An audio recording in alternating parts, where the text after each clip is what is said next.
Welcome back to part 2 of the Ultimate Tokyo Travel Guide.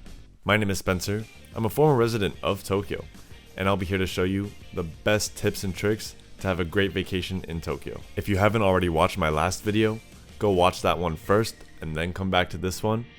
Or just watch this one, who cares? This video will certainly be a lot less informative and a lot more entertaining. Last time it was more of how to navigate the airport and maybe some language.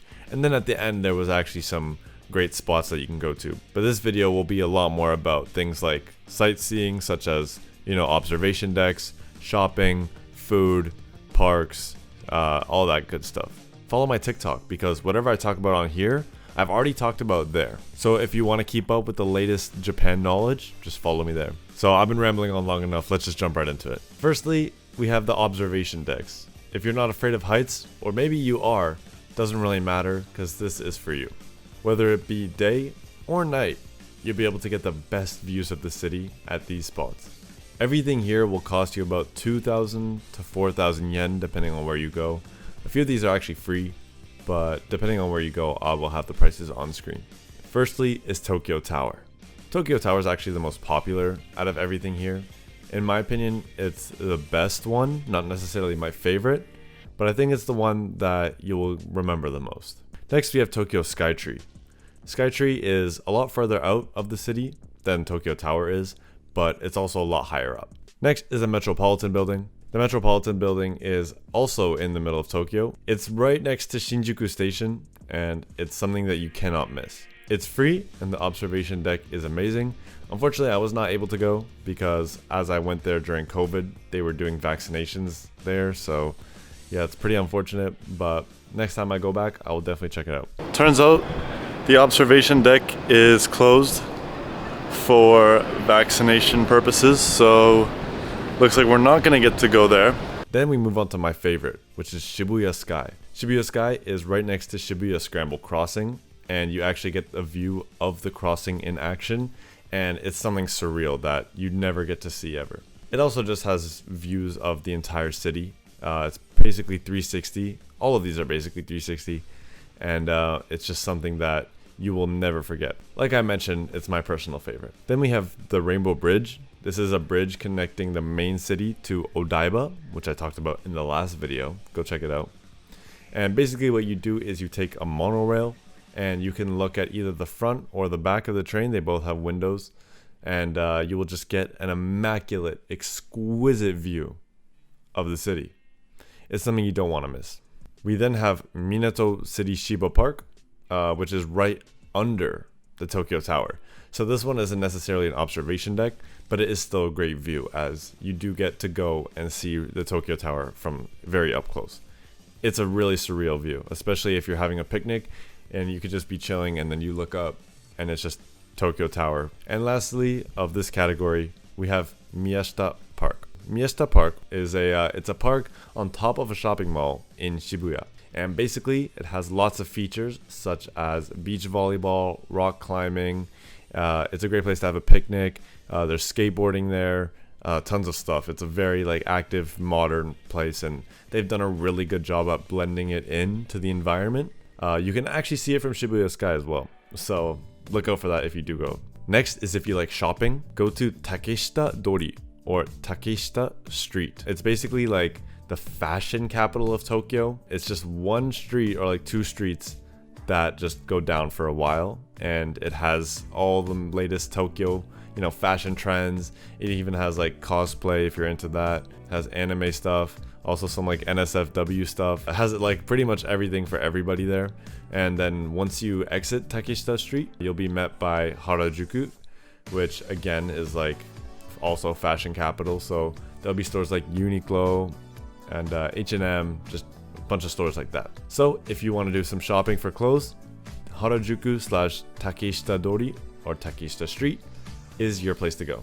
If you're really into thrifting and vintage clothes, do check out Shimokitazawa. It's kind of hard to pronounce, but you'll get it. It's an area sort of like Kensington Market, if you're familiar with that in Toronto. But basically what it is just all vintage, thrift, that kind of style stuff all in one area. It's a walk away from Yoyogi Park, It's a beautiful walk. I've actually done it twice, and just to walk from Yoyogi Park all the way to Shimokitazawa is something that's just beautiful. Even if you don't necessarily like vintage or thrift shopping, just check it out because they have a lot more than that. They also have really good restaurants as well. Lastly, for shopping is Roppongi Hills or Roppongi Hills. Basically, Roppongi is more of the high-end fashion, you know, your designer brands you'll be able to find there. You know, Louis Vuitton, Gucci, etc. Personally, I never really went there because I don't like that kind of stuff. You know, if you do, there's no shame in that. And Roppongi Hills is your place to go. This one's for all my skateboarders out there. If you like skateboarding, I highly recommend you take the trip out to a place called Planet Park. It's basically Japan's largest outdoor skate park. It's all concrete and it has the biggest flat area I've ever seen. Tons of ledges, tons of stairs, tons of rails. They have like 3 different bowls, a pool. They have a huge course like flow area.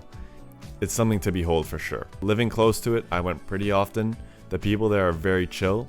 You do have to like register to go in though, but registering is free and then it just costs you $5 every time you enter. The only bad thing about it is they don't let you film, even though like I asked them to and they're like, yeah, but only because there's not a lot of people. If you do like to film, I don't know if I would go here. If you don't want that authentic Japanese skateboarding experience, Planet Park is definitely a great option. Another one that I mentioned earlier in the video is Miyashita Park. It's really hard to skate Miyashita Park because it's very small and condensed and it's just like a bowl and one other section. It is a great experience though, to say the least. Even if it's not, you know, too skatable, it is still just an experience and you have to go at least once. Lastly, for skateboarding is HLNA Sky Garden. I've never been personally, but it's one of Tokyo's most popular skate spots. And if you want to meet some crazy skaters, I highly recommend going there. Last section for this video is food. How could we possibly forget food? First up on the food list is sushi, obviously. Contrary to popular belief, Japanese people actually don't eat sushi that often. Same goes with ramen. I would say they probably have sushi about once a week at that. It's actually pretty rare. The sushi there is just obviously better, fresher, tastier, cheaper. Everything you can think of that is better, basically Japan does it better for sushi. Same with ramen. Ramen, Japanese people actually have even less often than sushi. I'm talking like once a month, and some people think that's pretty often. The best ramen I've ever had was in Japan. A lot of people say to go to the small, you know, mom and pop shops, and they're definitely good, but the larger chains have it figured out a lot better. But you will get a much better, you know, more cozy experience if you do go to a smaller place. And a good rule of thumb, even though this sounds kind of weird to us in the West, is the dirtier the shop is, the better the food. So it sounds kind of weird, and yeah, it's probably a health hazard, but the food is really good. Next is yakitori, which is a chicken skewer. Sounds very basic, and it actually is. But for some reason, Japanese people have just found out the best way to do it. If you go to a place like Tori Kizoku, then you will have the best chicken skewers you've ever had in your entire life. Or you can get it from a convenience store, and they're still really good. Next on the food list is okonomiyaki. It's basically like pancake batter mixed with octopus mixed with mayo. Sounds really weird. At first I thought it was weird too, but if you ever go to Osaka specifically, definitely try it out. At least just give it a try. If you don't like it, you don't have to eat the rest of it, but give everything a try, at least once. And then, similar to okonomiyaki, is something called takoyaki. Basically, it's these balls of batter and octopus, and some like maybe vegetables in it sometimes, more like greens. Definitely anywhere you go will have takoyaki. Just give it a try, see if you like it, and I'm pretty sure you will like it. And then we have tonkatsu, or pork cutlet.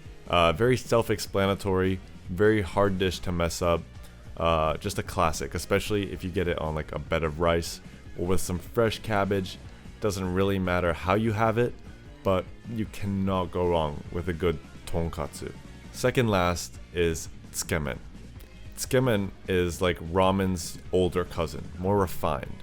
Tsukemen is basically dipping noodles. So you have one bowl of a very thick broth, and then you have one bowl of noodles.